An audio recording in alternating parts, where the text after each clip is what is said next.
প্রিয় দর্শক বন্ধুরা, সবাই কেমন আছেন? আশা করি ভালো আছেন।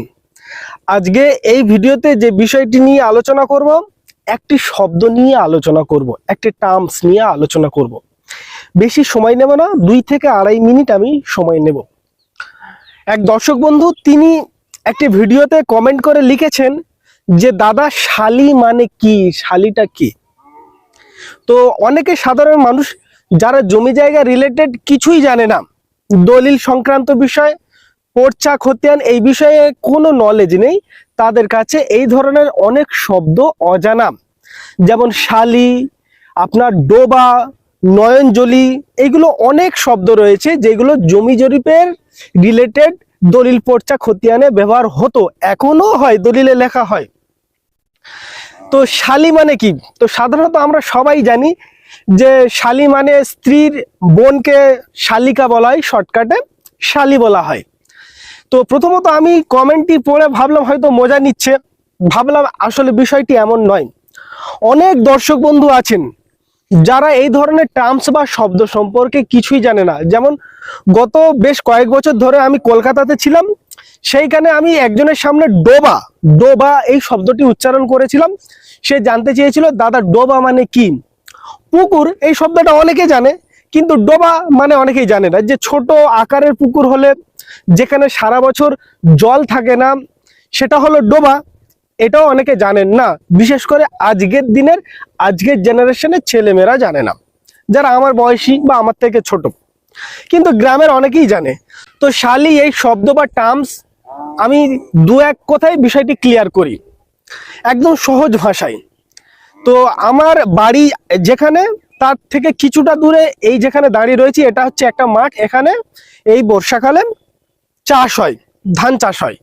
তো আমি মাঠটা একবার ঘুরিয়ে দেখাচ্ছি, তারপরে বলছি, একটু দেখে নিন।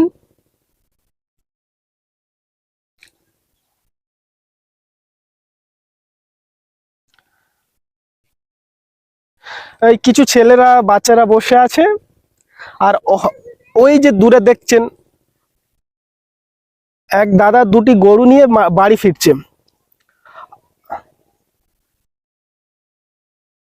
দূরে ট্র্যাক্টর চলছে, এই মাঠে হাল চষছে। এই সম্পূর্ণ মাঠটি অনেক বড়, যেখানে বর্ষার সময় ধান চাষ করা হয় এবং সমস্ত জমিগুলো হচ্ছে চাষযোগ্য জমি। তবে হ্যাঁ, খোড়ো মৌসুমে, যেটা বর্ষাকাল নয়, সেই সময় কিন্তু চাষ হয় না, টুকটাক বাগানবাড়ি হয়। তো শালি বলতে যেটা বলছিলাম একটু বুঝে নেওয়া যাক, খুব শর্টকাটে দু একটি বাক্যে আমরা বুঝে নেব।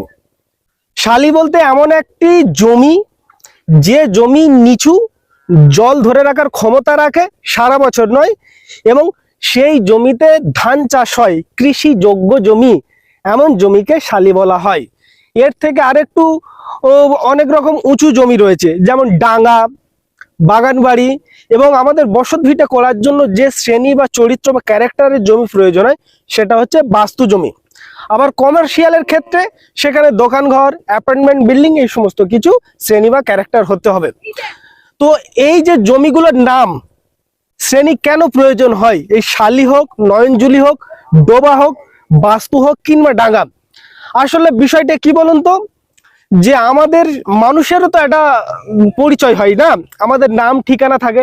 ঠিক একই রকম ভাবে প্রত্যেকটি প্লটের তার দাগ নম্বর, সেই দাগের মালিককে তার খতিয়ান নম্বর থাকে, সেটা কোথায় অবস্থিত ঠিকানা, তার মৌজা, জেল, এগুলো থাকে।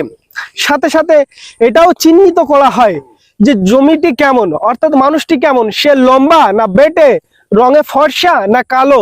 ঠিক একই রকম ভাবে সেই জমিটি কেমন ধরনের, সেটা কৃষি জমি, না সেখানে পুকুর, জলাশয়, মাছ চাষ হয়, না কিছুটা ডিপ রয়েছে, ছোট পুকুর, অর্থাৎ ডোবা কিনা, না বাগান হয়, উঁচু জমি যেখানে বাগান বাড়ি রয়েছে, গাছপালা রয়েছে, জঙ্গল রয়েছে, বা সেখানে বাস্তবিটা ঘর বাড়ি আছে কিনা। এরকম জমিরও একটা ধরন, শ্রেণী বা ক্যারেক্টারের পরিচয় দেওয়া হয়।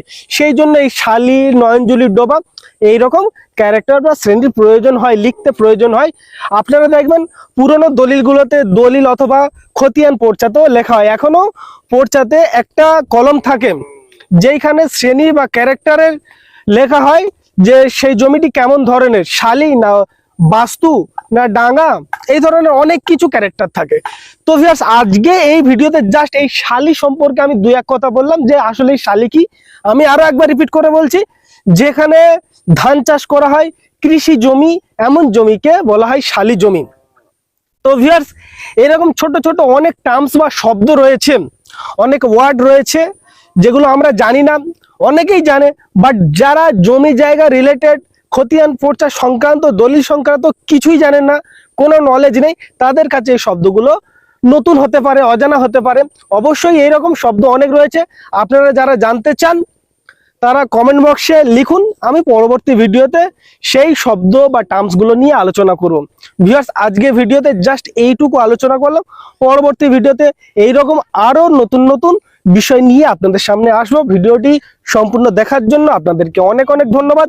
সবাই ভালো থাকবেন, সুস্থ থাকবেন।